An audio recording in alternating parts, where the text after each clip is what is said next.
Cooperative is a type of enterprise in which shareholders are treated equally and no single shareholder has more shares or influence than another. Cooperatives can come in many forms. Commonly the word cooperative is used to describe worker-owned businesses, but there are retailer cooperatives and consumer cooperatives too. Cooperatives in the loose sense have existed for all of human history. Groups of people have always worked collectively for common benefit.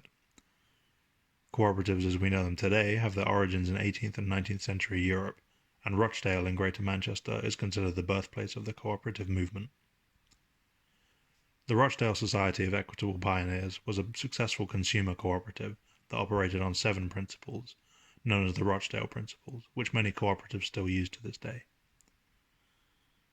Cooperatives have always had connections to socialists, but it is important to note that cooperatives can and do exist under capitalism, and socialism can exist without cooperatives. Many cooperatives operate today under capitalism with such similarity to other companies that most people do not even know that they are cooperatives. For example, the largest UK worker cooperative, the John Lewis Partnership, is a household name which operates hundreds of department stores, grocery stores, cafes, banks, etc., with over 80,000 employees and £10 billion of revenue.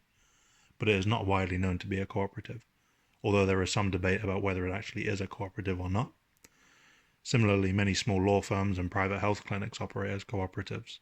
The so-called partners of these firms are both workers and owners, although they frequently employ non-owners, which would violate the principles of cooperatives. But the point is that cooperatives are everywhere, hiding in plain sight in capitalist society.